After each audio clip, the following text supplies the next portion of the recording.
The Saints have released these fresh new helmets. I gotta say, I like them.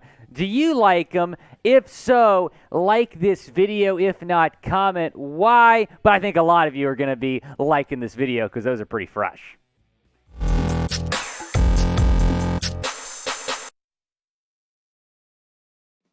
Welcome into Saints Now. I am Will Scott, and on today's show, we're going to be breaking down winners and losers emerging from Saints Minicamp. It took place this week. It is now in the books. Jeff Nowak saying this: Dennis Allen said the decision to work inside today, which was yesterday, was made yesterday afternoon after coming off the field following a pair of practices in 90-degree heat. It's summertime in NOLA. It's going to be a little bit hot.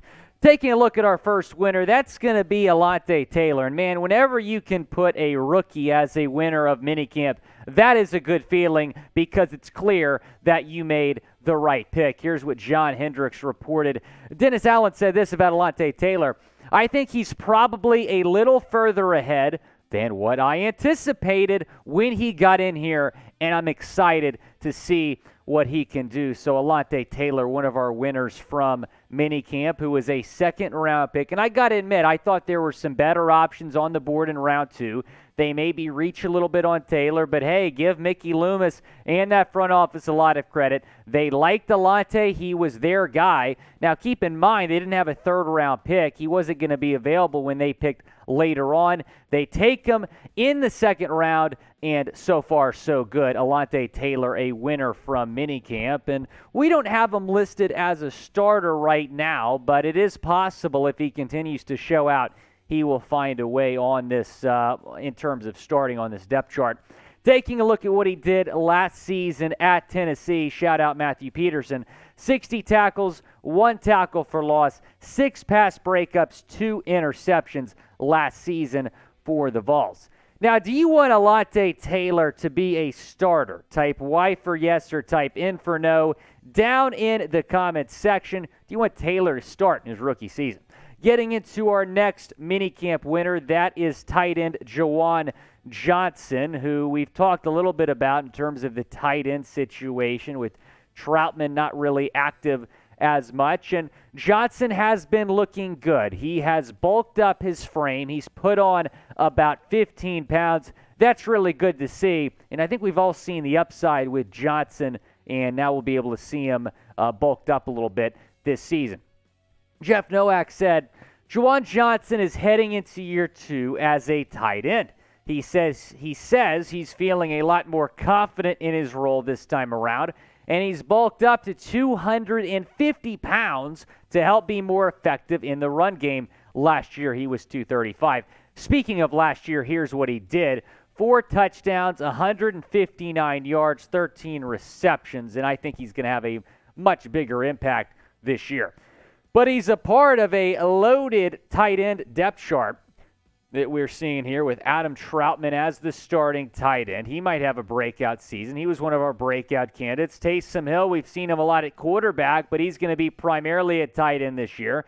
You have Nick Vannett. You have UDFA Lucas Krull. It's going to be very interesting to see what goes on in terms of this 53-man roster, because I wouldn't be shocked if the Saints carry 4 tight ends, maybe even 5.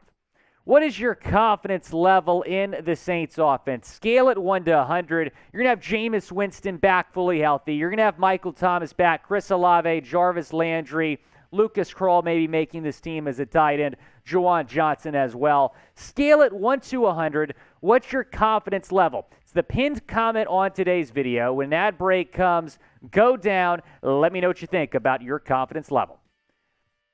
And I know a lot of you Saints fans are also Pels fans. The Pelicans have the 8th overall pick next week. I think we're all really excited. And let me tell you, the best place to watch the NBA draft is going to be on the Chat Sports main channel. That is the link to subscribe right there, youtube.com/chatsportstv. Going to be live on YouTube, also on Rumble. We're going to be breaking down every pick, first and second round picks. When it gets to the second round, ESPN is going to be a commercial break. Have y'all seen that meme with Nikola Jokic when he got drafted many years ago? And it was a Sonic commercial or something. That's not going to be happening at Chat Sports. We're your number one destination to watch the NBA draft.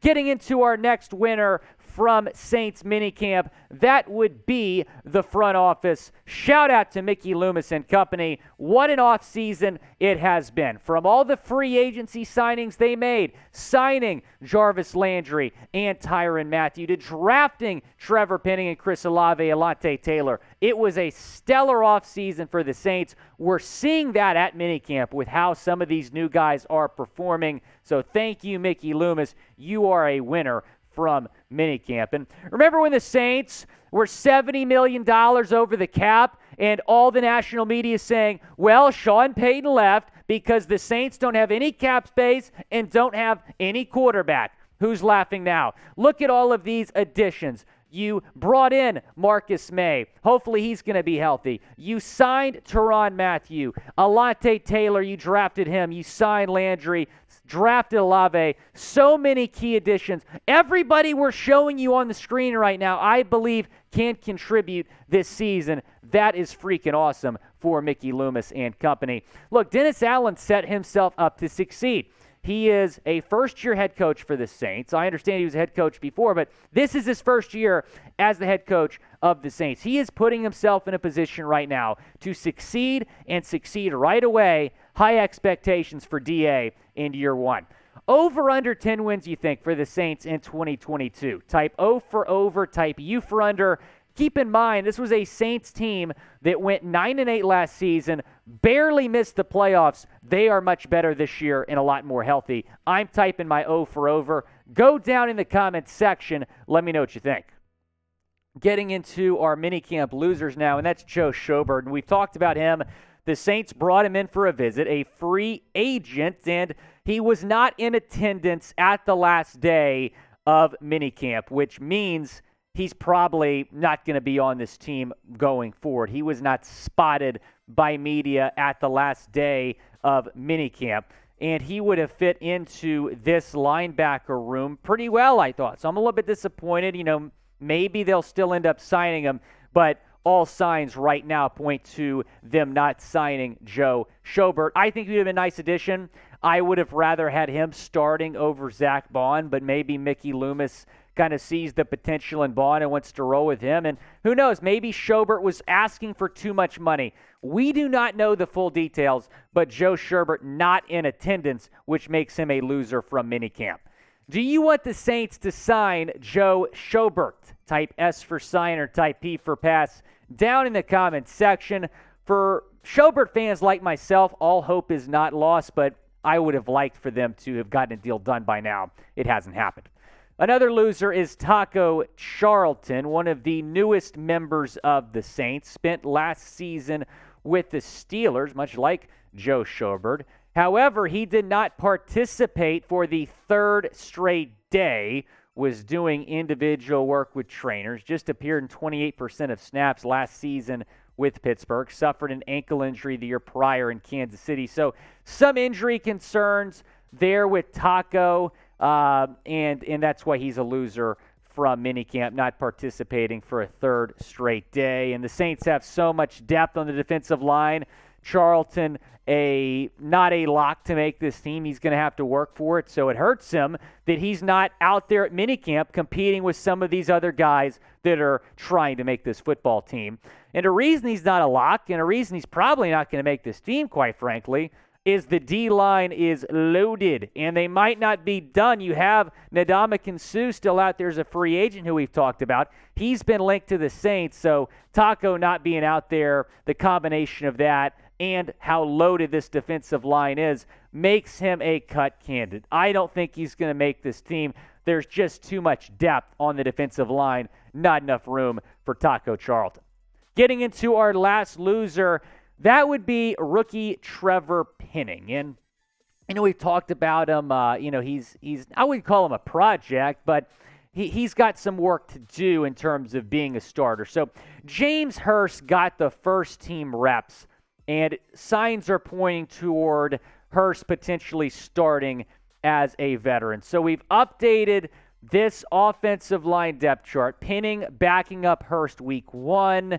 and that's probably what this depth chart is going to look like for the Saints season opener. Now, don't read into it too much. I mean, Penning isn't. He says we're just kind of working on getting better. He hasn't looked superb throughout the offseason. He looked good at minicamp, but not as good at OTAs and minicamp going up against NFL competition. I mean, keep in mind, he's getting some pretty good experience going up against the Saints defensive line every single day in practice, one of the best defensive lines in the NFC. So he's going to continue to get better, but Hurst taking the first-team reps makes Penning a loser. The Saints want Penning to start. He's got to go out there and earn it, right? He's got to perform, and I'm excited to see what he can do in the preseason games. Smash that like button, Saints fans, because we are less than 100 days away from Saints football. We're getting closer. Like this video if you're excited about the upcoming Saints season.